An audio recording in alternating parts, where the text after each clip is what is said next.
Ladies and gentlemen, welcome back to Dota University's presentation. This is day 2 of Spies and Sabotage in the EU. It's Dota 2 as we know it, but with a twist.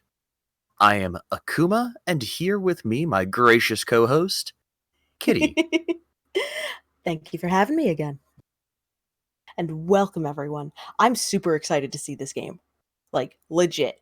These two teams have been doing a whole lot and showing just a lot of flair, if nothing else, in a lot of their picks, in a lot of their strategies, and I'm excited to see them go head-to-head. Most definitely. We have Daddy's Nest and Breakfast. They're going to be squaring off in the EU lower bracket finals. Both of them with their tournament lives on the line. Loser goes home. Winner will move on to the inter-regional lower bracket finals.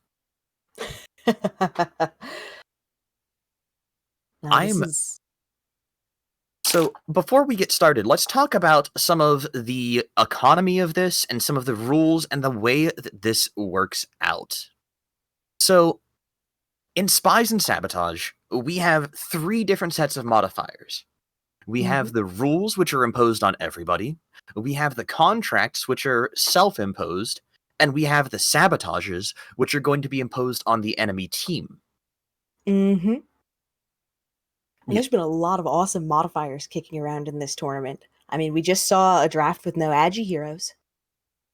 Fun things like that can be drawn as rules. Oh, there's so Daddy's Nest is going to come in at a huge disadvantage on this because they have no spies. That's the currency that they would get by achieving contracts, the self-imposed restrictions.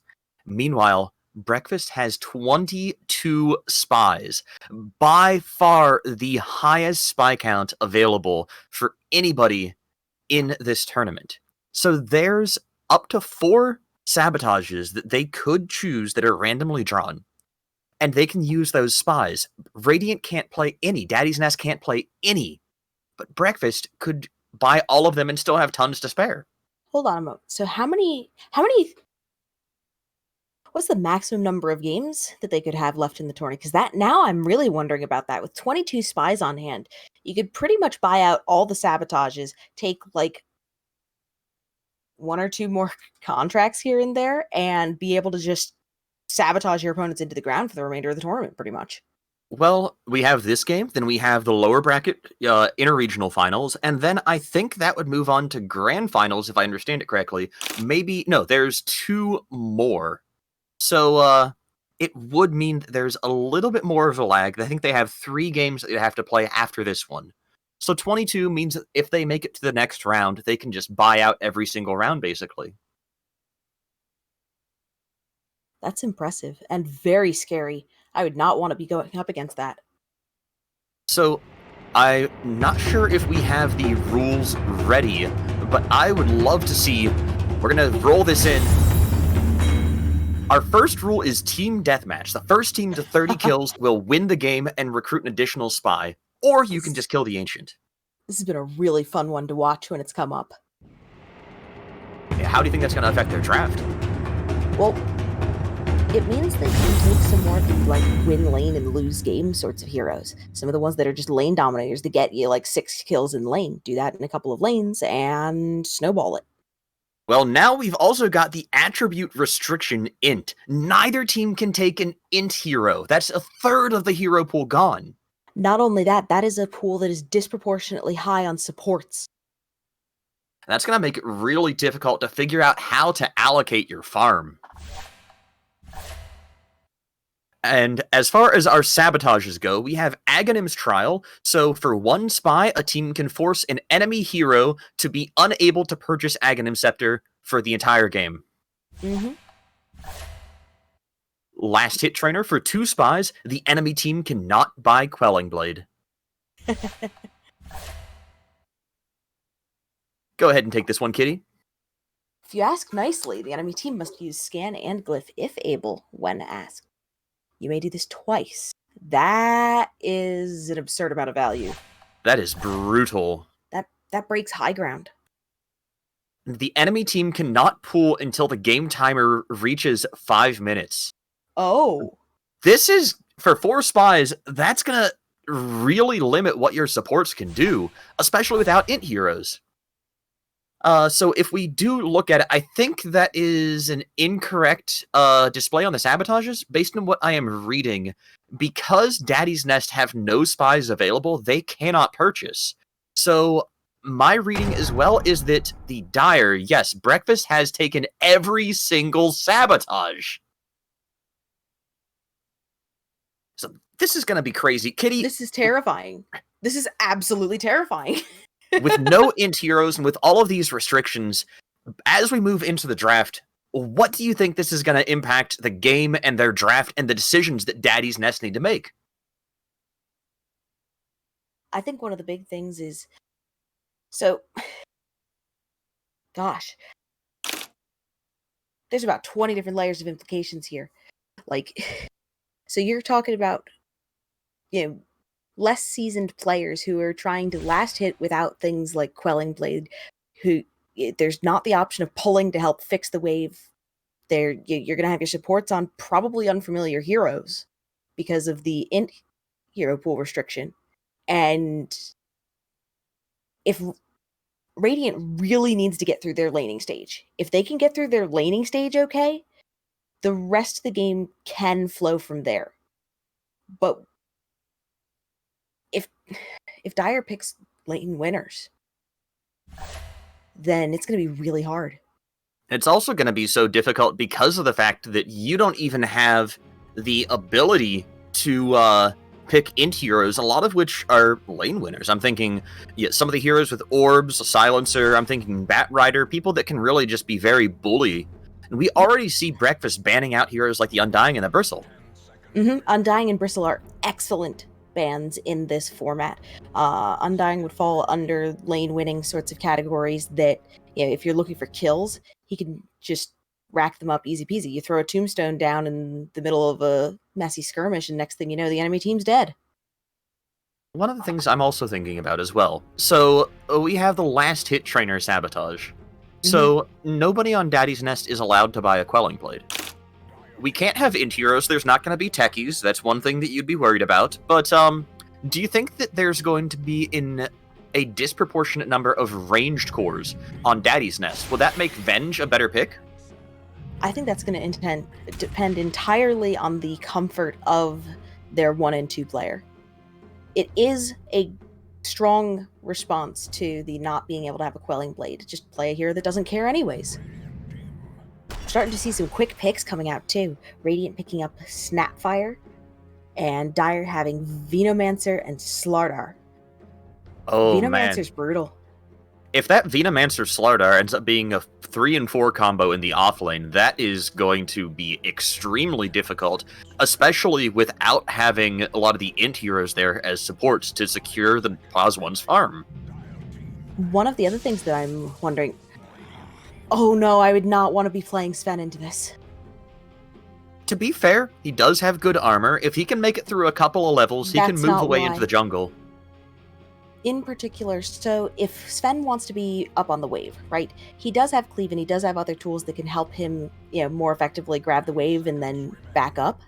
However, if there's things like a Venomancer in the opposing lane, that starts stacking a lot of harass on that, and around level 4 is when Sven is completely unable to lane there unless they're able to keep the Veno out of the picture.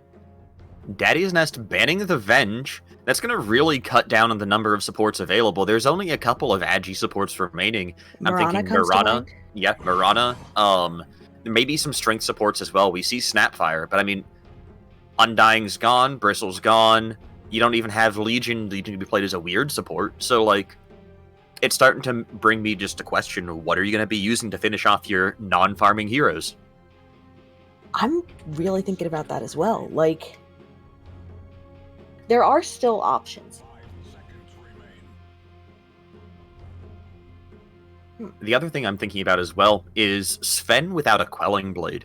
So that cleave is a lot of damage on the wave, but will he be able to be punished by Slardar and Veno?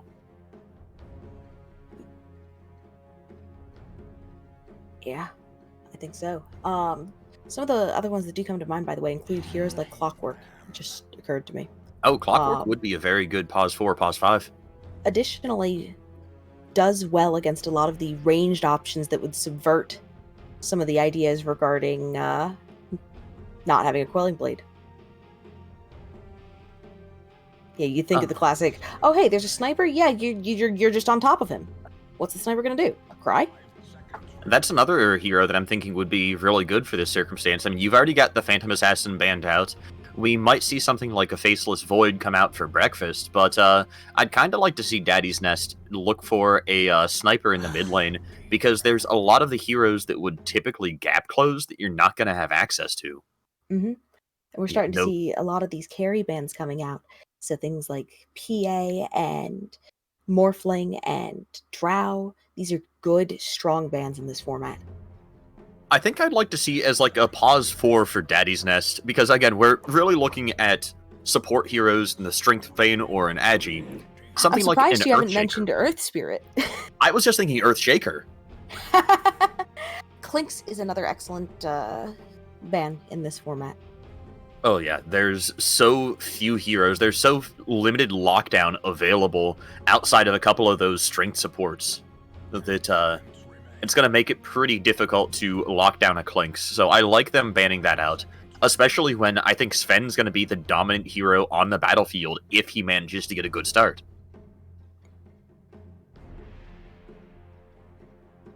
I honestly just don't know. I do not have faith in Sven here. I think that it's definitely a playable hero. It's playable, but he's going to need to find level 5, and he's going to need to find space in the jungle, because he's not going to be able to lane after Vino hits level 4. Like, the Vino's positioning is going to be absolutely vital, assuming the Vino's laning against the Sven. Like Magnus, now that I love that pick. That is a pick. It's and one of the things that we can see out of that as well is if a Magnus gets a decent 2-3 man reverse polarity, then Sven with Aghanims is going to be able to jump in, get the additional stun, and if you're really clever, you can combo that with Snapfire's Mortimer's Kisses. This looks like a team fight comp. On the other hand, if I'm looking at their draft at this point, remember, Dire has the ability to keep one of Radiant's heroes from picking up Ags. I look at Sven and I see a prime candidate for that. Most definitely. Sven's Ags is one of the things that can help prevent him from being kited as easily, which is one of his just classic weaknesses. And if that's not present, Magnus and some of the other stuff they have on their comp definitely helps with that. But Phoenix... That's a great strength support. That's one that I hadn't actually thought of. I'm trying to think. So Magnus could go mid or into the off lane, but they don't have a lot of great protection for the egg outside of Snapfire. The Lil Shredder will slow attack speed, make it harder to hit the egg. RP is a pretty solid form of protection for the egg. That is true. Oh, Spirit! All right. I'm officially a breakfast fan now. I am ready to eat.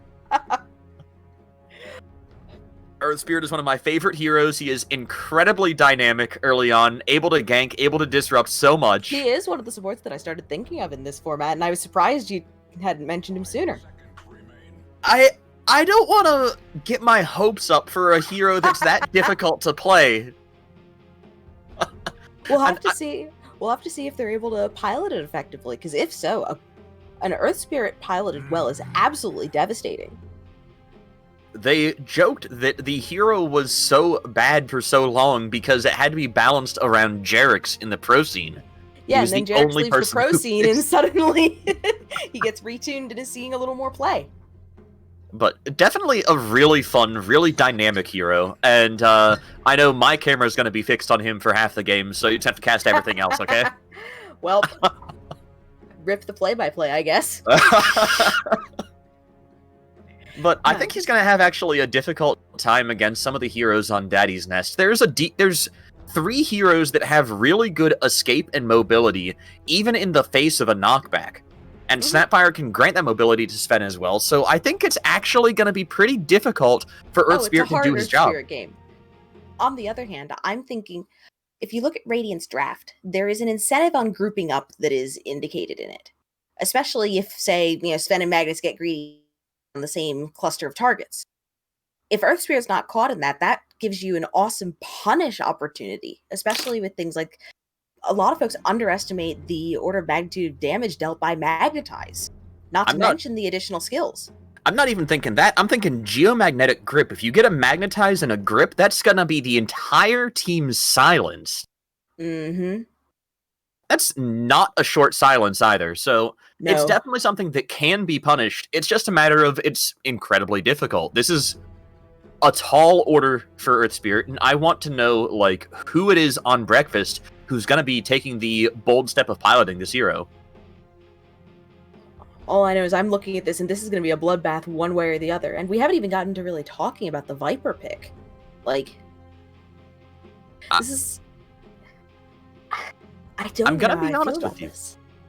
I like the Viper pick for the lane, I like it in the deathmatch format, but I don't like it in these two matchups as a traditional push the ancient hero for Breakfast. I don't think there's a lot of heroes that you're going to want to disable their passives. I know, they're looking for the kills, but I think that Viper's going to pick it up early, and then he's just going to have a really hard time moving around these incredibly mobile heroes for Daddy's Nest. I think that's part of the point.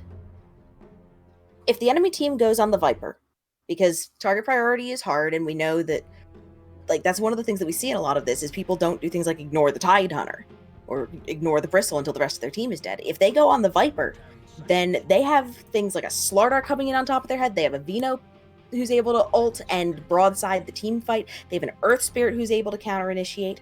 I think that's kind of part of the point. And I guess the last piece of my thought about Breakfast lineup so far, I want to see something in this pick that's a closer. And yes, that is it.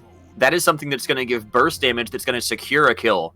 A lot of what we see on Breakfast lineup is damage over time. It's a lot of damage, but not a lot that's going to finish a kill. Who's on 5 for Breakfast? I think that's actually going to be Vino 5, Earth Spirit 4. I was going to say, like, Ursa is one of the few heroes that I can honestly say a Vino 5 is not actively griefing with. So what is it we need to see out of Daddy's Nest? They have 10 seconds left of reserve time. They need a mid-hero or an offlaner. What are they missing? That. There's the sniper we were thinking about as well. There's nobody outside of the Earth Spirit who can really close the gap onto him. I was going to say, they need someone who can sit back and is active and able to to really interact with the enemy team that is grouped together through these effects, such as RP, that are sitting next to things like a Phoenix Egg, and that is out of harm's way, so that you don't have the counter initiation problem. Alright, so let's go through a couple of the modifiers too while we're getting ready for this game to move out. Because we do have a stream delay, we can safely discuss this without the danger of being sniped. If you're Breakfast, what hero do you not want to see on an Axon for Daddy's Nest?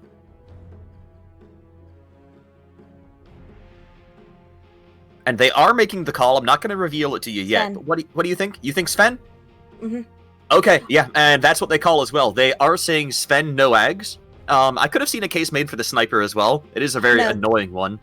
So I think that the sniper would only come into play if you were making the assumption that the Phoenix is core. If the Phoenix is core and you assume that the sniper is support, then yes, eliminating the Ags there has value. However, even then you still have to... That's over 4,000 gold spent to get a stun. A long-range stun. A good stun. But that's a lot of investment. Especially in a format where we're racing to 30 kills. The other thought I have as well is, how do you think that the lack of Quelling Blade for Magnus and for Sven is going to play out? I think Magnus cares less than a lot of other heroes, but that's because how many folks get a skill like Empower? And early on, it doesn't give that much bonus damage. It is less than you'd get out of a Quelling Blade, but it still is very useful. I appear to be having a camera bug. Oh no. Not able to control? Not able to control. Okay, disconnect and restart your Dota client and try reconnecting. Well, I will be back imminently. Alright. So we are going to be seeing for the Radiant, for Daddy's Nest, Snapfire, and Sven lining up into the bottom lane. That's Cambo and Zidian. They're sending, predictably, the Sniper, Hitan, into the mid lane, and Sepulchre and Beat on the Magnus and Phoenix into the off lane. The safe lane for the Dire for breakfast is going to be Radish and Therian, who are playing the Ursa and Venomancer. Bagel will be in the mid lane on Viper, and Morgan and Pancakes will be in the off lane. Pancakes piloting the Earth Spirit, and that's one that I really want to keep an eye out for. Ah, sweet, sweet control. I have control again. I think we're going to see a bit of a skirmish in the bottom lane. Morgan faking being alone. There's going to be a roll-in, getting the stun out on the Snapfire, looking to deal damage now, but still trying to build up these stacks for the Slithering Bash. Taking a lot of damage is Slardar. He will make it away safely. That's not going to be a first blood yet, but he's going to really hurt. Stormhammer on cooldown. He's looking for it. He's going to be the first blood of the tower. Oh my god. Let us skirmish. Oh, that hurts. That is not a fun spot for the Slardar to be in, and now missing out on a chunk of the first wave. Definitely not the place that you want to be in. Slardar wants and really has to win the lane. That is not an advantage you want to concede. I guess the good news is, though, that you're not going to be able to pool if you're on Radiant, so you can make up some of that disadvantage in the lane, but it's not going to be easy. It's going to be very difficult. Honestly, one strategy that I almost wish we'd seen is going with, like, really the kinds of offlaners that, like, push lanes hard and then just constantly counterpulling yourself. Something like an Underlord, perhaps. Well, maybe not an Underlord, but that's not far off of the right idea. I'm trying to think of the ideal hero in that case, but that feels like it would be a very interesting strategy to just deny a lot of farm to the enemy pause 1. I'm laughing because one of the producers, I'd called Bash the Deep Slithering Bash, and is making the old joke about have you heard of Slardar's 4 abilities? Slithering Bash, Slithering Crush, Slithering Amplified Damage, and Slithering Sprint. Now this Slardar is getting beat up on. Yeah, what about the He's gonna die again. That's 2 deaths. 2 minutes in and Slardar taking 2 deaths. That hurts a lot. It really is not where you want to be on a Slardar. He's going to have a really hard time this lane after falling behind. How do you think about the mid lane? What do you expect the matchup between a Viper and a Sniper to be? I think they both get a lot of what they want. Viper's tanky enough that some of the ancillary harass and stuff that a Sniper's able to put out doesn't matter so much. Meanwhile, Sniper doesn't necessarily want to throw shrapnel on things as much because he doesn't want to be taking the damage off of corrosive skin. So I really like the Sniper's decision to actually not quick level shrapnel for level 3, because he recognizes that he's going to take just as much damage as he dishes out, so he's just focusing more on auto attack early on. Well, especially since he's not able to deny, he can just focus on getting his last hits, even. Yeah. No, he's able to deny. There's no rule against denying in this game. I am mixing up rules. That's completely fine. Yeah. No pulling. Oh. And we see that Dire is taking advantage of their ability to pull their advantage in this game. Yet Theorian's putting a little bit of harass out onto Sepulchre as well.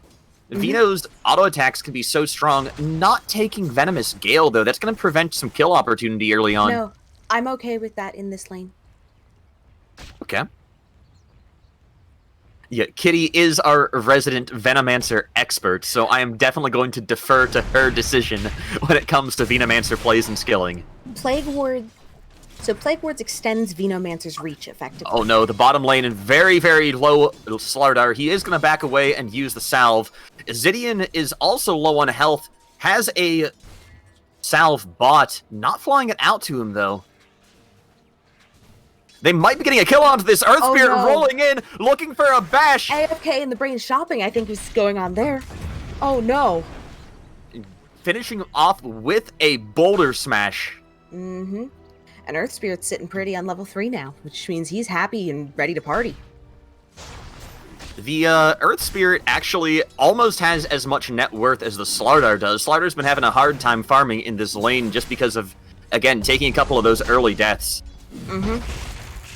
I want to see him start just trying to abuse the bash a little bit more. With Cambo having the level advantage and having 8 armor, it's going to be really difficult to put a lot of pressure onto him because most of Slardar's damage is physical, and until you get amplified damage, he's just going to have a really rough time. I'm continuing to look at this top lane, and I really am happy with the decision to have taken Plague Wards at 2. Now, one of the things that you have to look at in the Magnus... Oh, bottom lane, there's a kill! Just another boulder smash rolling onto the Sven. Looks like he was tanking some damage from a side pull on the... attacking the creeps. The jungle creeps. And that's also an unfortunate time to die. Just going into runes and stuff. Using the boulder roll, the rolling boulder, to take the bounty rune off of Zidian. Now going into the boulder smash. Slardar's going to move in. I think they're going to get Zidian as well.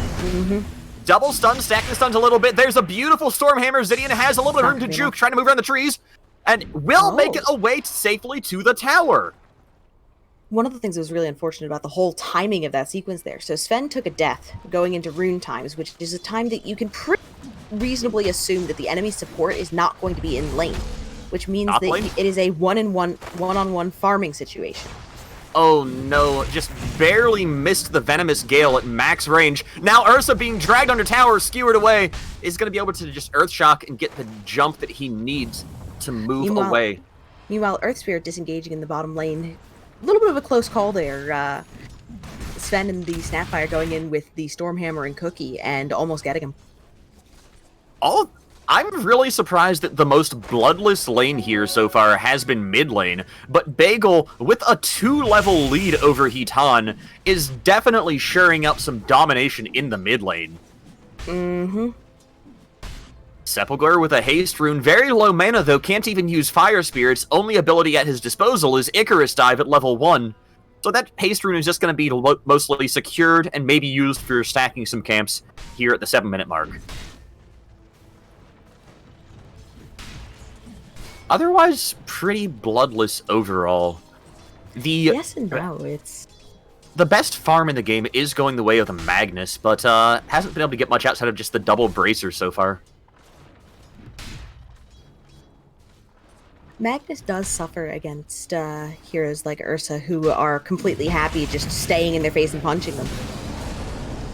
Bit of aggression there. They had the shockwave into the skewer back. Theorian can definitely be facing some problems here. Pushed under his tower, will survive. Magnus afraid of diving against the fury swipes of the Ursa. One of the other things to keep in mind is that at their disposal, the Dire lane has a 50% slow available. You do not want to get stuck under tower with that.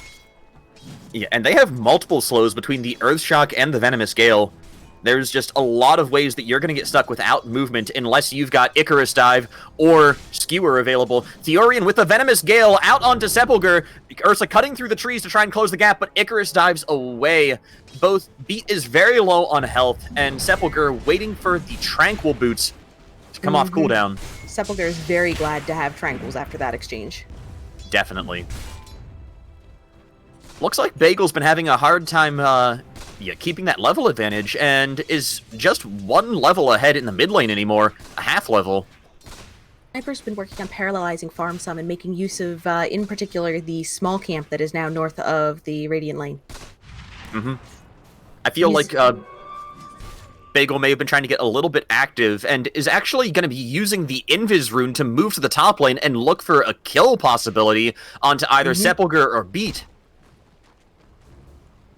Bagel coming in behind now, getting all sneaky. We've got the Viper Strike available. He's going to pop it on the Magnus. Magnus is going to need to skewer away, trying to man-pipe for a moment. There's the up down with the laser going through it, but that's not going to deal a huge amount of damage at this point in the game.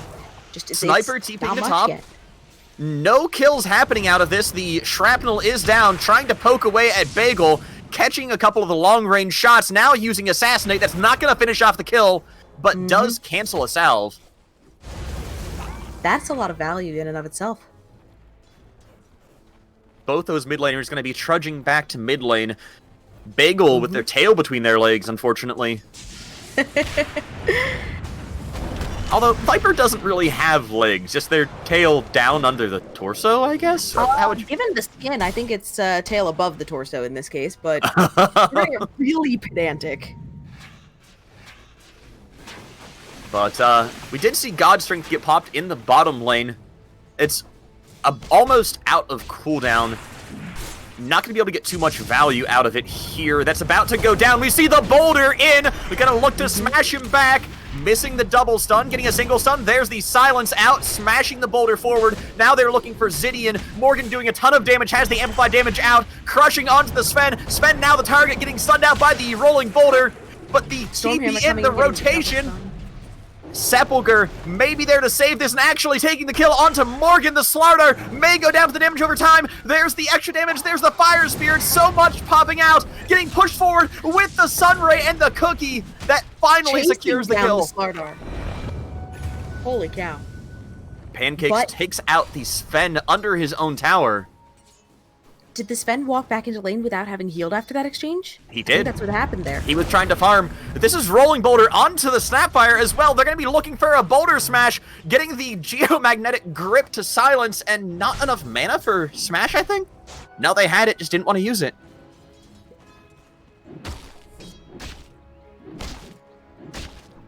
Overall, I'd kind of like to see the Earth Spirit be moving around a little bit more, but he's definitely being impactful in his own lane.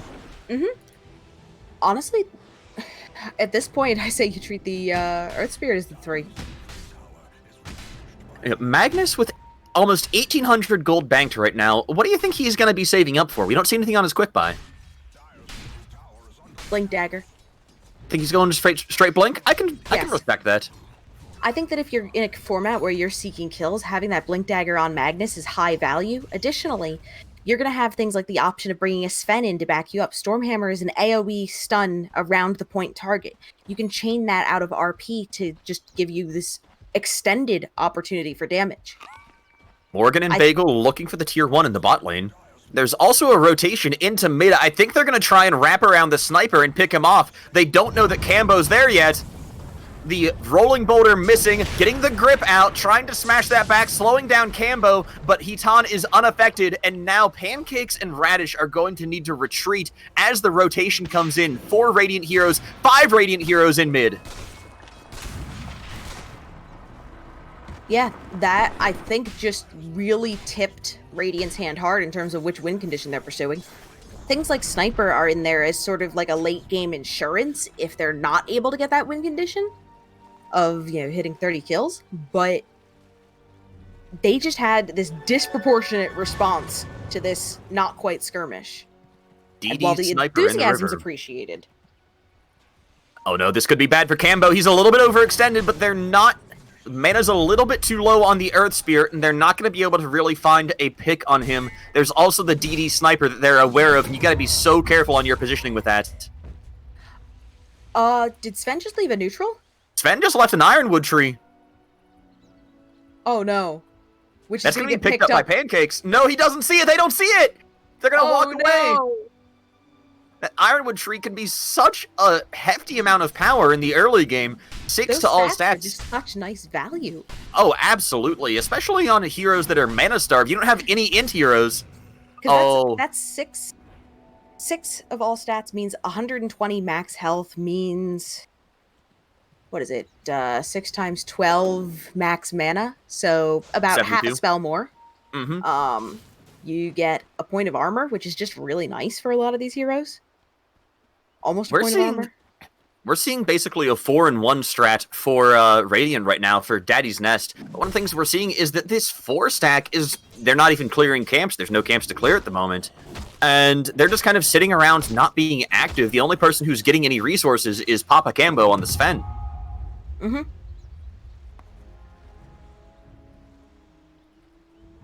It appears that Viper has picked up the Ironwood tree that was left by the Radiant in the Dire small camp by mid. Things, too, that I find really interesting is just how important those tier 1 items can be and if you can get a steal that way. Because usually, you're going to get 3 hard tier 1 items and 1 consumable. And that means that 2 heroes are going to be left without that small boost you get from the tier 1 items until after 17 minutes. We have a question coming in from chat regarding Sven's ability to get Ags. Is he allowed to, say, get it off of Roche, or is it just that he can't purchase it? The wording that I see in front of me is that a selected enemy hero will be unable to purchase Aghanim's Scepter. The intention is going no in for the Ags. skewer. Okay, just no Ags in general. Beat going in for the skewer, trying to pull back the Earth Spirit, or the Ursa, but instead they're gonna find Theorian. Mortimer's Kiss is out, Sunray gonna finish him off, but the Ursa managed to escape with an Enrage pretty cleanly. Looking for the revenge kill, Hitan not carrying Blink, still a very long way away from it, has the drums instead. Not going to be able to close the gap onto the sniper, who's playing very wisely and safely under his own tower. There's a lot of pings going down around the Roche pit. There's a smoke that immediately gets broken on the lurking Earth Spirit. Oh my god! Using the Blink Dagger to break the rolling boulder! That was a brilliant heads-up play by Beat. They're not going to get the kill out of that, but it does allow them to pursue just a moment longer. But now the Dire's starting to respond in their jungle, and I'm concerned for if they overstay their welcome. Bagel being a little bit aggressive, getting the start of a slow onto Sepulcher, but Sepulcher has Icarus Dive available. Is going to try and bait this in a little bit. There's the cookie out. You need to dive right now, using the egg instead. They've got Mortimer's Kisses available, but down goes the egg. They can't hold it. Rolling boulder in, going to be going on the sniper entirely in the middle of the enemy team. Down goes sniper. Hitanbot brought out of the game. Now Zidian on his high ground in the triangle, also getting picked off, looking to TP away, not able to hold on to that. That's going to be a really, really good fight in favor of Breakfast. Oh, that Phoenix egg was close to being good. Not great, but good. If that had landed uphill, just up the stairs from where it happened, then you would have had things like the uphill mischance on the Viper contributing to that. You can Mortimer's Kiss on top of it and turn that into a brutal fight. But doing that on the low ground meant that there were 2 to 3 heroes able to punch the egg for the entire duration. A Blinkin RP from the Magnus. He's going to be moving in. The God Strength out now. 4 heroes getting caught in that cleave. Magnetize doing so much damage. Sven being brought low. He will go down. So does the Magnus. 2 for 2. Will Radish be able to get away? Mortimer's Kiss is out, trying to pick him off. He's juking the Mortimer's Kisses. They have the Assassinate out. Will that be enough? Yes! Down goes Hitan. Hitan gets the kill onto the Ursa. This is one of the things I was talking about with the potential of the Earth Spirit and some of the other heroes there, is the counter initiation potential. So we had things like RP down, under tower, all this happening, and then we have a Magnetize going down in the middle of it. So I gotta put a little bit of levity on this game, because I realized what the crucial mistake that Daddy's Nest have made in their draft is. Did they forget to eat breakfast? No. I think their problem was that they brought Phoenix. And the reason that's a problem is because you can't make breakfast without cracking a few eggs.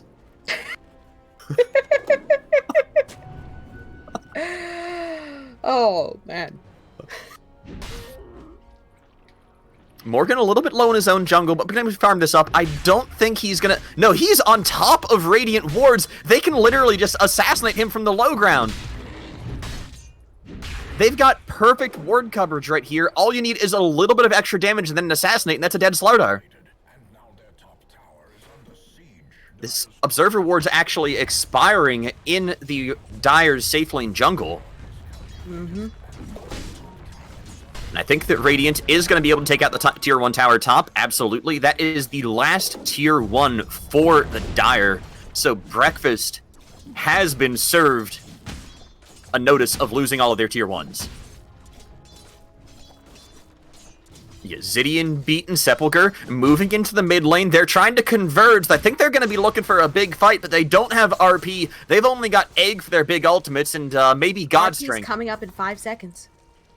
They're looking right now. All of their ultimates have come back up. You've got Mortimer's Kisses as well. They're going to be looking for this fight right around their ultimate cooldowns.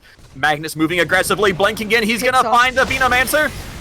God Strength, that is a Poison Nova. That is a 4-man Vino ult. That is not comfortable. They will disengage from that, which is probably the wiser decision.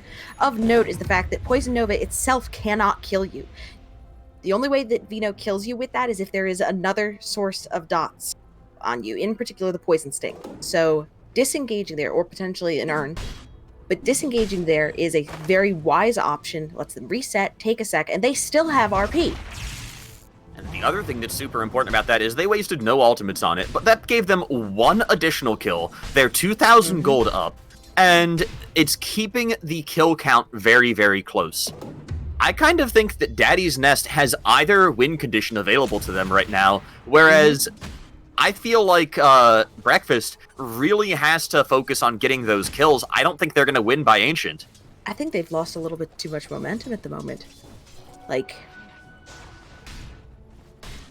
I think part of it goes down to the supports in the warding game, really. We see so much vision for Daddy's Nest on the other side of the map, whereas all of the vision for Breakfast is on their own side of the map. You don't have any idea where you can go to gank. We see them gathering. They're going to smoke up in their own triangle. They're going to take 4 heroes along, maybe 5. Are they taking all 5? Yes, Bagel's here as well. They're going to 5 heroes smoke, move out into the safe lane jungle. Will they find Cambo on Sven? Now, there's no Vino ult for this one. And Viper does not have Orchid yet, but is working on it. They see him right now. There's the Boulder in. Boulder misses. They get the Viper Strike to slow him down. Yeah, that's going to be a dead crush Sven. As well. 1 more kill. They've got 20 to go. But here's the important thing. We see Magnus in a lane up top. We see 2 other heroes positioned around the Magnus. They have the option, if Dire does not rotate around, of potentially going on the tier 2 there. And if they get that tier 2, it opens up the outpost, it opens up the XP advantage, and that's just going to make getting those kills on Breakfast even harder. Now, Dire is rotated around to mid to try and take out a tier 1. So, trying to get, we got a kill on your carry, we got a kill on a mid tower, and sure, we lose like a little bit of a tier 2 off of that, but Organ charging in into 3 heroes, gets a 2-man stun, gonna duck away, and I think that's gonna be the disengage. They're not ready to take this fight. Bagel getting a great Viper Strike. Boulder goes past. Earth Spirit very deep, tries to pop Magnetize, getting a little bit of a whiff on that. Down goes the Earth Spirit, but they do take the Snapfire life as well. A 3-hero RP. The Enrage going down for the Ursa. Ursa trying to take out the Sniper. Sniper goes down. Oh, no. Poison Nova only onto Magnus. Magnus will die. Beat having a hard time. And Cambo popping the Godstring. Finally looking for a huge set of cleaves. Cambo doing so much damage. Still at half health. Ursa, the Radish, having to move away. Will survive this. I think Theorian is the slow man of the bunch, trying to slow down Cambo, trying to slow down Sepulchre, and he will get away safely. I would not be happy with that Sniper. I think that the Magnus's skewer of the 3 heroes uphill actively killed the Sniper, because that put Ursa on top of him. A 3 for 3 in that fight, and that's one of the hardest things about Magnus, is controlling where you skewer with the rest of your team. You can't just be aware of where the enemy team is, you've got to be aware of your own team as well. Literally, if the Sniper had been in a better position relative to that, that would have been a great maneuver. But because of that, there's this fine line between amazing big brain plays and absolute tragedy whenever you're playing a hero with mass force position. And in that case, it was a little bit closer to tragedy. Just, we've got to be very glad that the Cambo's Sven was in such a great position to mop that up, because otherwise that would have been just a catastrophe for Daddy's Nest. Zidian with the warding game, just immediately there. There was probably 5 seconds of uptime on that observer ward for Breakfast before it was just annihilated. Placed That's one of the big things they can do right now. So Dire is playing a little bit desperate and a little bit scared, and one of the things that you can do is their back foot. If you can keep them in the dark, very literally on the map, that gives you so much advantage, so long as you don't get overconfident and think you have all the info. Sepulchre going in! We're gonna possibly see an egg out of this, but silence the entire way through. Down goes Sepulchre. Beat in a dangerous position as well, has to blink away the Boulder, almost catching him. They're gonna look for a bash back. Instead, now's the silence. The Magnetize getting the stun out. There's such a short cooldown. Beat in the middle of 4 heroes in the trees, has no TP available, and is going to go down. All 5 heroes here, and Zidian will be able to escape. That feels really bad, if only because that was a death with RP up. Now, I'm not saying to drop the RP there, but more that that's an opportunity for you to go with your team and seize the initiative on a team fight. And you just gave up that opportunity, and you're not on the map farming. Oh, they called Glyph and Scan. That's one charge of it used right now. However, Cambo and Hitan are in the top lane, pushing this out like crazy. There's the boulder in, not going to pick it up. God Strength used. Yeah, Stormhammer as well, breaking off Pancakes. He's not able to chase down the Sven. They're still looking for it, though. Slardar moving so quick. He's got the Blink Dagger as well. Morgan gonna possibly looking for the Blink. Sees the juke around the trees, and Sven is gone. No, Ursa's there as well. Blink forward by Slardar. They're still chasing him down. He's gonna reconnect with his team. Hitan is right there. Throws the shrapnel down, and finally Morgan has to retreat.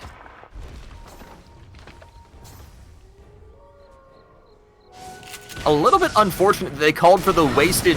Oh no! Assassinating God Strength still getting used. Pancakes just barely making it away from that Sven with the unremnanted Rolling Boulder. But a bit of a shame that they had to use the Glyph when they did, because they really wanted to push that tier 2 and couldn't do so. So they asked for the Glyph and then had to TP away to defend their own tower immediately. Nah, that was a good bit of pressure that Sven was applying there by just being up in that lane, pushing that in, making it so that they couldn't take full advantage of that. Now, there's still, a 4-minute window left or something to that effect, but on the Glyph. But, oh, action happening in the Dire jungle. Yeah, there's the Poison Nova. Again. Cambo using the BKB, freshly bought. That's his 10-second BKB. It's not going to dispel the damage, but it does prevent it. That said, the Poison Nova does last longer than the BKB does, so you do take damage after that. But it does mean that he's at fuller health for this phase of the engagement. Egg down, Furious wipes out on the egg. Egg will finish and pop. They crack the egg. Sven has no God Strength for 8 seconds. Down goes Sven. Yeah, Hitan backing away, trying to find the angle to pick off heroes, getting some damage onto the Viper. Now the Hurricane Pike, I'm sorry, but goes 1 for 1 as Radish moves in and finishes off Hitan. One thing I will say is I am definitely appreciating the Viper's Orchid pickup. That has been doing a lot of work, and Viper has mana problems anyways, so that's a nice answer to it. It gives you a good single target silence that does a bit of burst damage based on the damage you've been dealing during it. It's good for some of those fights, and it interrupted some of the middle of that. In particular, Snapfire was not able to respond, I believe. Now, there was one additional piece of tragedy, unfortunately, during that fight, and that's that the tier 2 tower for Breakfast did fall. That is going to open up the outpost, which, if we see the rotations come up, we could see Daddy's Nest already moving on the outpost before 30 minutes and getting the 30-minute sweep.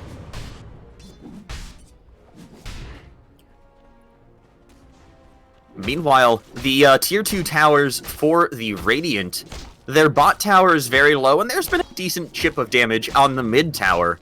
But, Spider legs. Ooh, yes, that is extremely important.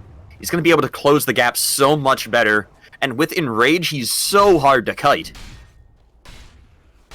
We may see Cambo going on to Morgan in the bot lane. They're right next to each other, but socially distancing very responsibly. Sepulcher is going to spot Morgan, going around the trees, possibly looking for a Fire Spear. They're looking for a fight here. They can smoking in as well. There's the egg behind the trees. This is going to be some dead heroes. That is a trying nice to hit egg. the egg. No, they got skewered over there. They were sitting at ground zero for that egg pop. Now, Sven did die in that exchange. I believe they got killed by the combination of the amplified damage, a couple of bashes, and some good hits from Viper. So that was not a free set of kills, even though you're drastically outnumbered. I'm wondering what that's doing to Daddy's Nest morale. You had them outnumbered, outgunned. I would have expected that to happen just super cleanly. One of the things that, you know what it probably was? He popped mask. Yup. He silenced himself, and you've got the amplified damage as well. Armor, yeah, the armor reduction. in the face of a Slardar. All three of those combined. Honestly, one of the things that I kind of wish Sven had done in this game is done something like an S and Y.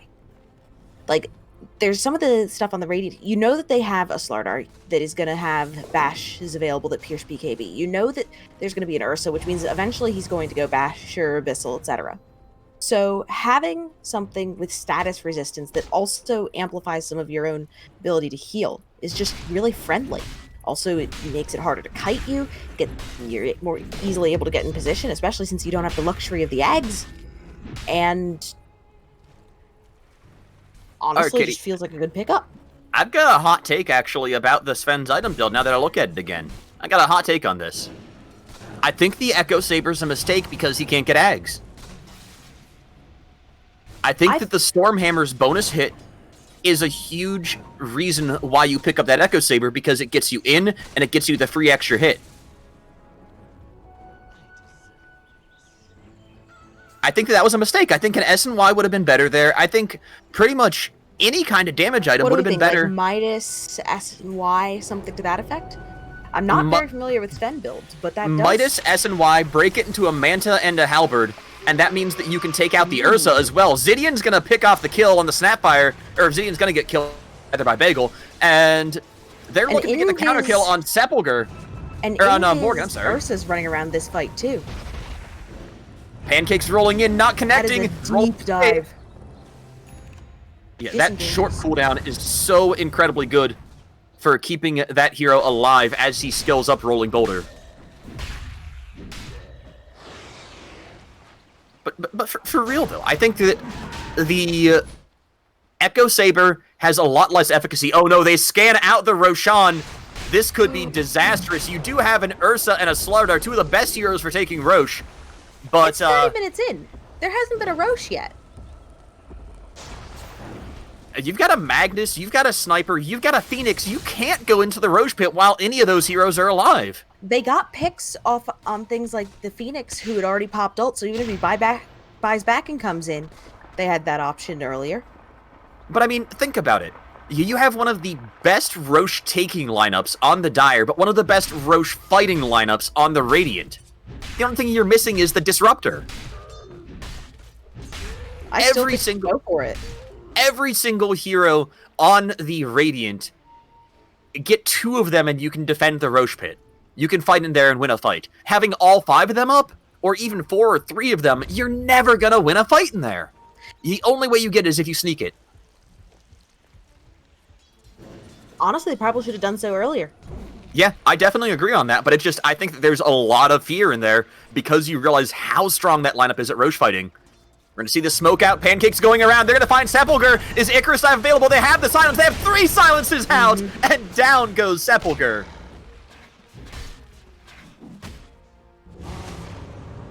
Just, what was the third silence? I saw the Orchid, I saw the Geomagnetic Pool, but what was the third one?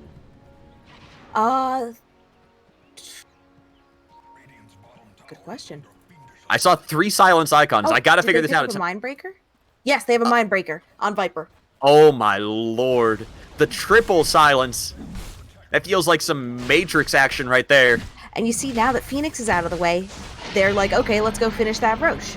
That's the kind of opportunity they need. They like, especially if they only have 2 heroes in the pits. If you have Magnus commit RP, if you have Snapfire commit Herald, etc., if you have things like God Strength down, then they're like, so long as you're a little careful about limiting your losses, you can still generate positive advantage off of that fight, partly because it then gives you the freedom to, as heroes come back up, push elsewhere, do other things. It means that for 2 minutes and change, you don't have to worry about a Blink Magnus RPing you out of nowhere.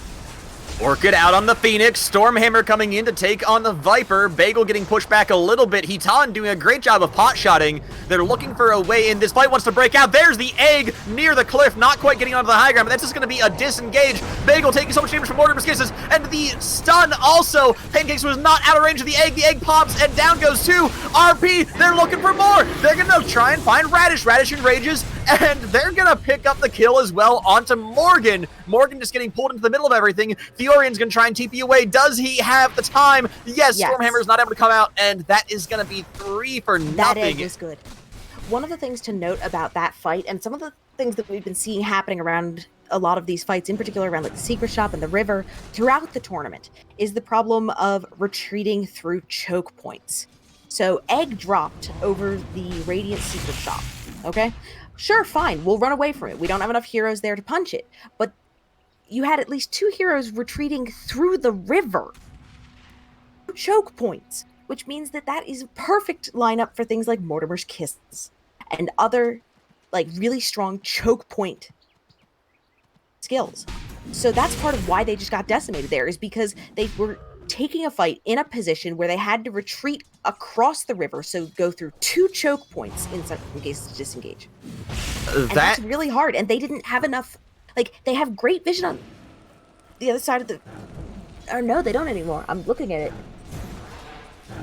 Yeah, they didn't have enough vision. Radiant has vision control. Radiant had all the vision control there. Yeah, you just straight up did not have the strength of position required to take that fight. Can I talk about the observer ward that Breakfast has in the enemy triangle, though, and just how heartbreaking this is? Because that is in the middle of 3 sentry wards, not caught by any of them, and has such phenomenal vision overall. Real talk. That ward spot, and there's also one that's on the edge of the stairs just straight south of it. Both of those can be really awesome ward spots to use offensively, because they aren't picked up by most of the sentry patterns that people tend to use to de-ward that area. And then I have one more kind of meta commentary thought as we're waiting for the next fight here on how important that last fight was. We do see Breakfast smoking out of their own mid lane, but that last fight was so important because Breakfast is getting very, very close to having those 30 kills, and 3 uncontested kills for Daddy's Nest means that they've got a shot at taking that condition as well. Also, Sven does officially have status resist for the next engagement. The extended consequences of that engagement meant Satanic. And so yes, you remember to disassemble the mask. Satanic so and BKB. Kill himself with that again. This is going to be so much harder to kill the Sven on. They're going to scan the mid lane, they catch 1 hero, and the smoke has expired, so they're just going to be pushing the lanes in again. But how cautious do you think you got to be at this point, recognizing that you're 2 fights away on either team from having the game be over?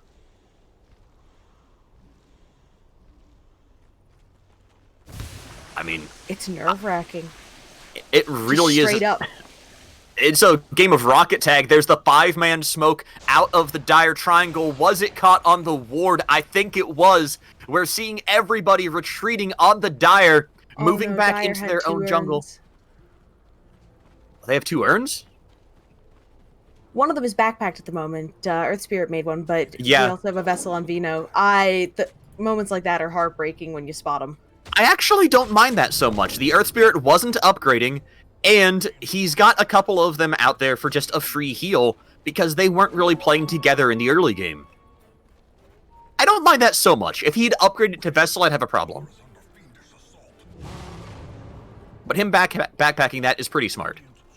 Now they're repeatedly looking for smokes at this point. They want to get one more fight. One more fight means that they are 1 fight from winning. They're calling the glyph and possibly a scan as well. Papa Cambo leading the charge. They're going to be wrapping around. Radiant has started using their scan more routinely. They're going to catch the kill here in the mid lane looking for Sepulcher, but instead you got the blanket RP on 2. 2-man Poison Nova, Papa Cambo popping the God Strength. There's the egg as well. All of these big teamfight ultimates going down. 2 kills uncontested. Has an Ursa on top of him, but if he's able to back up, oh my god, the 4 staffs everywhere. Hold on. They're coming back in with the Magnetize, looking for extra kill potential, but they lose the Earth Spirit as well. Nothing extra coming out of this. Theorian playing with fire here, getting Stormhammered. Oh, no. Sven running in with God Strength. That's going to be a 4-man 4-to-1 exchange. Have you ever been in one of those situations where multiple people wind up trying to cast a save and it ends up killing your teammate?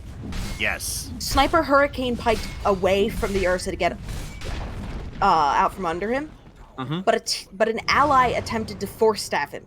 So when he turned to face the Ursa, that's why he ended up back under the Ursa. That hurts. Oh, that feels so bad.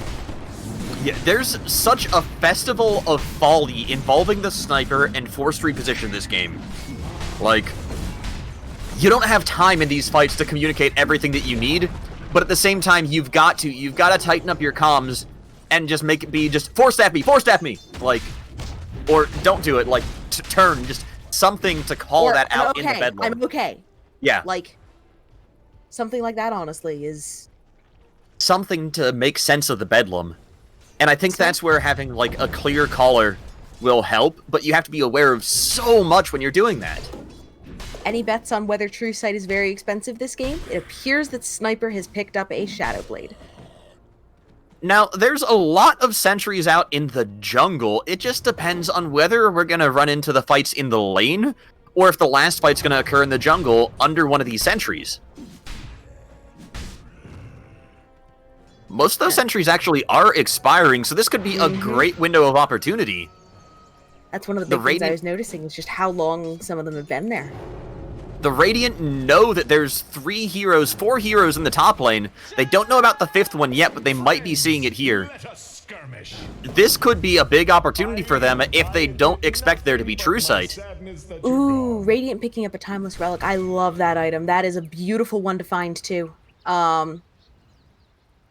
Dire getting the Minotaur Horn, that's going to be pretty useful, especially against the Sven, depending on who you put that on. We see that go on the Slardar, very important for that hero. Dire smoke out of their safe lane jungle.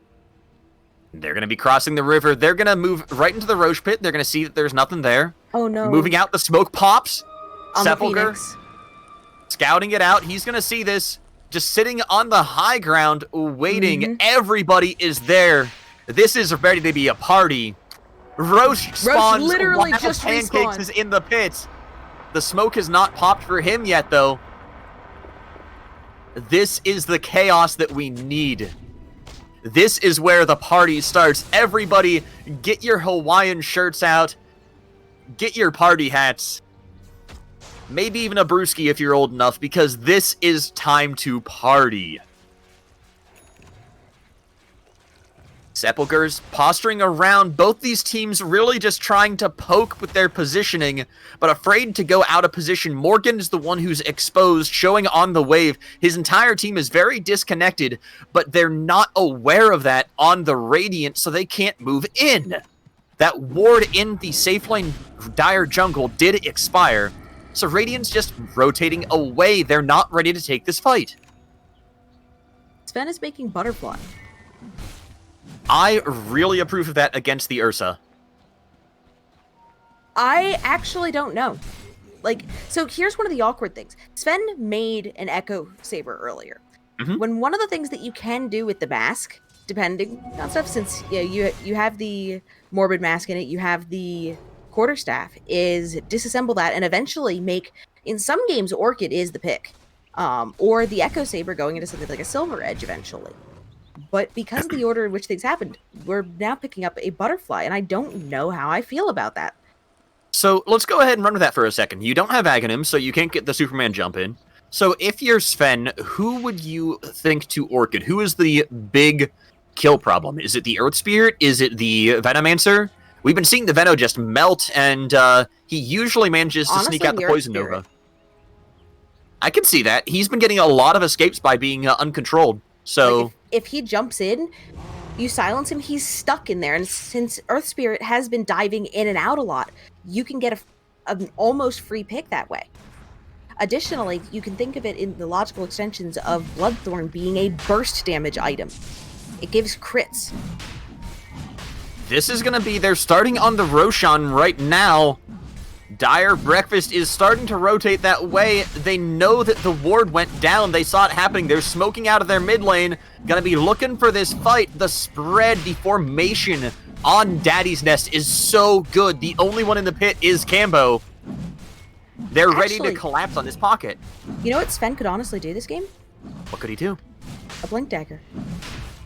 That would be fantastic. That's an old school build. They're looking for the fight. They're so afraid to engage and commit. You've got 3 on the high ground. And I think they're actually just going to disengage. Blink Dagger, Silver Edge. Slardar with the Minotaur Horn. Orchid. He could move in there, be able to disjoint or dodge something like the Stormhammer, but the timing on that is so tight. Minotaur Horn's not a long ability. Beat very exposed. If they spot him out, this might be a kill, but this is the initiation position. They're going to try and push on the mid lane instead of going for the Roshan, using they go on the Sven Illusion. Did they use any ultimates, though? I think they only use amplified damage. Now there's the Shiva's Icarus dive. It leaves them open to the RP, though. Single man RP. Morgan's going to go down. You've also got the Poison Nova. That right there is a case study in why you want Orchid. And Sepulcher getting caught out behind lines. Pancake's not able to close anything on this. This looks like disaster. 2 kills away from a win. 1 kill going down, 2 kills. Yeah, Pancake's going down as well. If they catch this Viper. There's the, that Shockwave pulling him back in. They've got Blink in just a moment, using the Orchid to try and hold it. Sven charging in, trying to close that gap. Viper Strike going out the Blade Mail. They're gonna get the kill. It's GG! There it is. Daddy's Nest will move on to the Intercontinental lower bracket finals. And we're going to see the salt mines for breakfast. A round of applause for everybody involved. But they've got to get some nachos and watch from their couch. That was a very well-played game. I was not expecting it to turn out that way. For all that we keep critiquing random things, for all that we keep talking about what we'd rather, folks, dude, this was a very well-played game in the end. And it was really fun to cast. I am flabbergasted. Both those teams came so close. I was just feeling so incredibly proud, really, of both teams. The fighting was intense, and the team fight comp out of Daddy's Nest just barely managed to eke it out over the gank comp that you saw from Breakfast.